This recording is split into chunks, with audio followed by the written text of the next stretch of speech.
200 करोड़ का प्रोजेक्ट एक hi tech engine में आई किसी प्रॉब्लम्स की वजह से रुका पड़ा था। पूरी कंपनी का पैसा व भविष्य इस इंजन पर टिका था। देश विदेश से बड़े बड़े इंजीनियर इस इंजन पर अपना तजुर्बा आजमा चुके थे, पर कोई भी कोर प्रॉब्लम को समझ नहीं पा रहा था। तभी इस कंपनी का एक युवा सफाई कर्मचारी इंजन को ठीक करने का आत्मविश्वास दिखाता है। हर किसी की नजरें इस युवा पर टिक जाती है। वहाँ खड़े तमाम बड़े इंजीनियर इसकी बेइज्जती करने लगते हैं, खूब मजाक उड़ाया जाता है। लेकिन उसके बाद इस कर्मचारी ने जो किया, उसने हर किसी की बोलती बंद कर दी। आखिर इस सफाई कर्मचारी की असलियत क्या थी? किस मजबूरी ने इसे सफाई कर्मचारी बना दिया था? इससे पहले कि शानदार सीख और मोटिवेशन से भरे इस वीडियो को शुरू करें, आप चैनल को सब्सक्राइब कर लो ताकि जिंदगी बदल देने वाली ऐसी वीडियो आपको रोज मिलती रहे। कहानी की शुरुआत होती है बैंगलोर के रिंग रोड के नजदीक स्थित ये विशालकाय लग्जरी बिल्डिंग से, जो कि टेक जोन ऑटोमोबाइल कंपनी की है। ये इनका मेन हेडक्वार्टर है। न सिर्फ इस बिल्डिंग की भव्यता बल्कि इस कंपनी की टेक्नोलॉजी एंड सर्विसेज के चर्चों के चलते ये कंपनी आकर्षण का केंद्र बनी रहती है। देश भर के लाखों लोगों का सपना होता है कि उसे भी इस कंपनी में कोई अच्छी जॉब मिल जाए। ये कंपनी वर्तमान और भविष्य को ध्यान में रखकर टेक्नोलॉजी को विकसित करती है, जैसे हाई टेक ट्रांसपोर्ट ट्रक के इंजन, बस के इंजन, शिप इक्विपमेंट्स और कुछ ऐसी मशीनरीज तैयार करते हैं जो डिफेंस सिस्टम के लिहाज से बेहद सुरक्षित व सुविधाजनक होते हैं। हालांकि कंपनी के अंदर का माहौल कुछ अच्छा नहीं था। कंपनी की सीईओ थी प्रिया शर्मा, जिनकी उम्र लगभग 35 साल थी। उनका तरीका एकदम सख्त था। बात करने के तरीके में तंज और तिरस्कार की भावना छुपी रहती थी। ये आउटफिट से हमेशा वेल ड्रेस्ड रहती थी। बाहर के लोग उन्हें बहुत समझदार कहते थे, लेकिन उनके ऑफिस के लोग उनके बारे में अलग ही बातें करते थे। इस कंपनी का सबसे कीमती प्रोजेक्ट उनका बहुत ही नया गाइडेड इंजन पिछले 6 हफ्तों से खराब पड़ा था, और ये इंजन उनका सबसे जरूरी हिस्सा था। 3 साल की मेहनत और करीब 200 करोड़ रुपए की लागत से तैयार हुआ था ये प्रोजेक्ट। लेकिन 70 करोड़ का ये इंजन हमेशा 14 मिनट और 36 सेकंड चलता और फिर बहुत गर्म होकर बंद हो जाता था। हर बार एक ही गलती दिखती थी, हार्मोनिक डिसरप्शन डिटेक्टेड। एक बड़ी एलईडी स्क्रीन से कनेक्ट ये engine red error symbol show कर रहा था। ये इंजन एआई मॉडल पर आधारित था। इस इंजन को एक ऐसे ट्रांसपोर्ट ट्रक के लिए डिजाइन किया गया था जो बिना ड्राइवर के ही माल को बेहद सुरक्षित रूप से एक जगह से दूसरी जगह तक पहुंचाने में सक्षम होने वाला था। ये पूरा 200 करोड़ रुपए का प्रोजेक्ट था, लेकिन सारा काम इस इंजन की टेस्टिंग पर रुका पड़ा था। 3 अलग अलग टीम्स के बड़े बड़े इंजीनियर आकर हार मान चुके थे।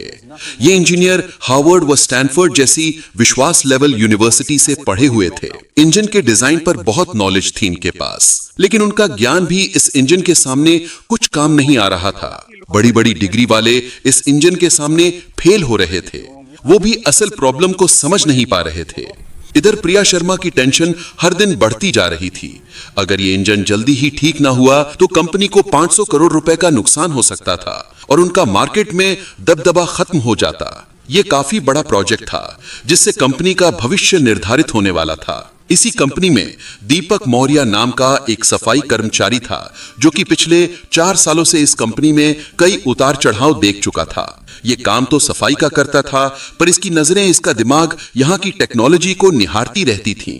दिमाग से इतना तेज कि जिस भी काम को ध्यान से देखता ये उसे सीख लेता था। ऑफिस के सफेद फर्श से लेकर कॉन्फ्रेंस रूम के अंदर रखे हुए कांच के बर्तन तक दीपक मौर्य हर जगह जाता था। कहने को तो ये कंपनी में हर जगह दिखता था, पर फिर भी ये हर एम्प्लॉय के नजरों से ओझल ही रहता, यानी कोई भी इस पर ध्यान नहीं देता। ये जब भी कोई टेक्निकल नॉलेज बताता तो एम्प्लॉय उसका मजाक उड़ाने लगते, उसे डांटकर भगा देते। कोई भी उसे सीरियस नहीं लेता। दीपक के पास एक छोटे कॉलेज से इंजीनियरिंग की डिग्री थी। उसने ये डिग्री बड़े सपनों के साथ ली थी, लेकिन जिंदगी में हालात कुछ ऐसे बन गए जिसने उसे एक सफाई कर्मचारी बना दिया। क्योंकि उसकी मां को फर्स्ट स्टेज कैंसर था, जिसका इलाज तो था पर वो बहुत महंगा था और हर इलाज का खर्चा इतना ज्यादा था कि अगर वो बड़ा इंजीनियर बनने का सपना देखता तो मां का इलाज रुक जाता। उसने अपना सपना नहीं चुना बल्कि मां का इलाज चुना, जिसके लिए पैसे जोड़ने के लिए वो कोई भी काम करने के लिए तत्पर हो गया। हालांकि इस कंपनी से अच्छी जगह कोई हो ही सकती थी जहां उसे कुछ न कुछ सीखने को मिलता था। इसीलिए वो कहीं और काम न करके इस कंपनी में सफाई कर्मचारी बन गया। दीपक दिन भर ऑफिस में रहता, लेकिन उस इंजन की आवाज उसे हमेशा सुनाई देती थी। रात को जब सब लोग घर चले जाते और वो कॉन्फ्रेंस रूम का सफाई करता, तो वो चुपके से इंजन के ब्लूप्रिंट्स पढ़ता था। उस इंजन का दिमाग सफाई में नहीं, उसके डिजाइन में लगा रहता था। उसने देखा कि इंजन जर्मनी में छोटे यूनिट में बना था, लेकिन उसका एआई सॉफ्टवेयर अमेरिका के बड़े यूनिट्स में सेट किया गया था। एक छोटा सा यूनिट बदलने का फर्क एक बड़ी गलती पैदा कर रहा था। दीपक का जीवन बड़ा संघर्ष भरा रहा। 9 साल की उम्र में दीपक के पिता चल बसे। तब से माँ और दादाजी की देखरेख में ही दीपक पला बढ़ा। दीपक की पढ़ाई लिखाई से लेकर घर के तमाम खर्चों को दादाजी ही पूरा करते। दादाजी का एक पुराना गैराज था। दीपक पढ़ाई लिखाई में बहुत अच्छा था, तेज बुद्धि का था। वो अक्सर स्कूल से आकर अपने दादाजी के गैराज पहुंच जाता और उनके काम में हाथ बटाने लगता। दादाजी उस इलाके के सबसे पुराने और जाने माने मैकेनिक थे। उनका तजुर्बा, उनका हुनर काबिले तारीफ था। वो इंजन की आवाज सुनकर ही बता देते कि दिक्कत क्या है। वहीं दीपक भी कुछ कम नहीं था। दादाजी जैसा हुनर तो मानो उसे विरासत में मिल गया हो। दादाजी जब भी किसी गाड़ी को ठीक कर रहे होते तो वो बड़े ध्यान से देखता, वो चीज को बारीकी से समझता। दादाजी भी उसे छोटी बड़ी बारीकियां बताने लगे। दीपक की उम्र भले कम थी, पर उसकी लगन और उसका इस काम में प्यार व समर्पण देखकर दादाजी दीपक को भी मैकेनिक के काम की बारीकियां बताने लगे। दादाजी दीपक का नाजुक हाथ चल रहे इंजन पर रखते थे और कहते थे, बेटा इस धड़कन को महसूस करो। एक इंजन तुम्हारे डिग्री से कोई मतलब नहीं है, उसे सिर्फ उसके धड़कन सुनने वाले की जरूरत है। मशीन की भाषा समझो, वो तुमसे कभी झूठ नहीं बोलेगी। दादाजी ने उसे सिखाया था कि इंजन को उसकी आवाज से, उसके वाइब्रेशन यानी कंपन से और यहाँ तक कि हल्की सी बदबू से भी कैसे प्रॉब्लम की पहचान की जाती है। दादाजी ने सीख दी कि बेटा, जीवन में कोई काम तब तक ही मुश्किल लगता है जब तक उसकी सही जानकारी हमारे पास नहीं होती। जब तुम पूरी लगन से सीखोगे तो दुनिया का कोई भी काम जल्दी सीख सकते हो और बार बार प्रैक्टिस मेहनत तुम्हें तुम्हारे काम में कुशल बनाएगी, तुम्हारी स्किल को निखारेगी। 16 साल की उम्र तक दीपक इतना माहिर हो गया कि वो पूरा इंजन अब आंख बंद करके बना सकता था। लेकिन फिर हालात बदल गए। दादाजी एक दिन चल बसे। उनके अंतिम संस्कार में शहर भर के मैकेनिक और इंजीनियर आए थे, लेकिन दीपक मन में वो ज्ञान और हाथों में हुनर आज भी था। उसके अंदर चीजों को जानने समझने की प्रबल इच्छा उसे इस कंपनी में ले आई थी। गुरुवार का दिन था। कंपनी की किस्मत आज तय होने वाली थी। जर्मनी से बड़े इन्वेस्टर मिस्टर स्मिथ और उनकी टीम वहां मौजूद थी। उनके पास करीब 800 करोड़ रुपए की फंडिंग थी। डॉक्टर लेखा, जो एक बहुत बड़ी इंजीनियर थी, वो भी उनके साथ थी। उनकी तेज नजर से कोई गलती छुप नहीं सकती थी। एक बड़े हॉल के अंदर प्रिया शर्मा की मौजूदगी में उस नए इंजन का आखिरी टेस्ट चल रहा था, जिसपे बहुत बड़ी डील टिकी हुई थी। लेकिन इंजन कुछ समय चलते ही बंद हो जाता। इंजन से निकलता धुआं सबकी चिंता का बादल बन गया। प्रिया शर्मा ने तुरंत एक इमरजेंसी मीटिंग बुलाई। हॉल में 200 एम्प्लॉइज जमा हो गए। प्रिया ने घबराहट वाली आवाज में कहा, इंजन काम नहीं कर रहा है, अब हम खर्चे कम करेंगे। वो लोग जिनकी जरूरत नहीं है उन्हें तुरंत कंपनी से निष्कासित कर दिया जाएगा। दूर खड़ा दीपक बहुत देर से ये सब देख रहा था।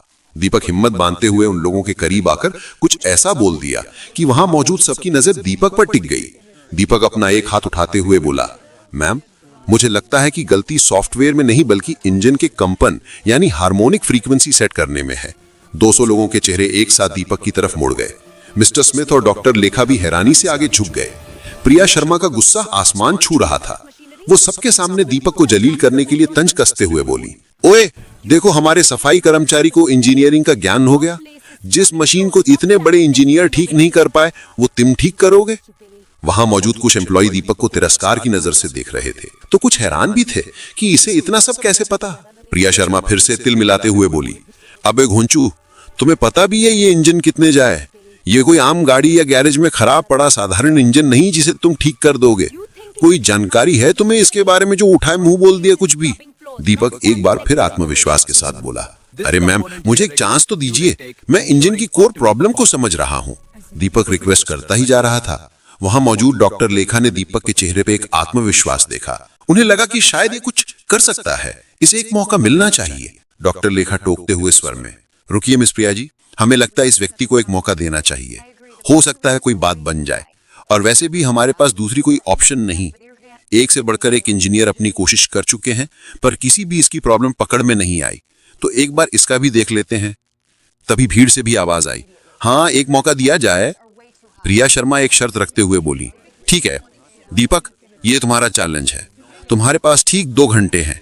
इस 200 करोड़ के इंजन को सबके सामने ठीक कर दो। अगर तुम कामयाब हुए तो तुम्हें तुरंत सीनियर इंजीनियर बना दिया जाएगा, और अगर तुम फेल हो गए तो सिर्फ नौकरी नहीं जाएगी, तुम्हें हमेशा के लिए इस बिल्डिंग से बाहर कर दिया जाएगा। और मैं खुद तुम्हारे बारे में सबको बताऊंगी कि तुम कितने बड़े नाकामयाब आदमी हो। प्रिया मनी मन सोच रही थी कि ये सफाई कर्मी क्या ही जानता होगा, उल्टा और खराब कर देगा। चलो अच्छा है, अगर इंजन में कोई खराबी आई तो मैं सारा इल्जाम उन तमाम लोगों पर लगाऊंगी जो भी इसे बढ़ावा दे रहे हैं, इसका सपोर्ट कर रहे हैं। दीपक के चेहरे पे कोई डर नहीं था। प्रिया इस सफाई कर्मी से चिड़ी हुई थी और प्रिया को दुनिया के सामने इसका मजाक बनाने का एक मौका मिल गया। प्रिया ने तुरंत अपनी टीम को बोला, इस पूरे चैलेंज को सोशल मीडिया पर लाइव दिखाया जाए।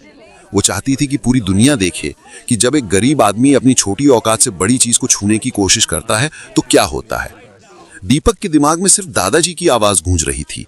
दीपक इंजन को शुरू करने को कहता है, इंजन शुरू किया जाता है। दीपक शांत खड़ा होकर बड़े ध्यान से इंजन की आवाज को सुन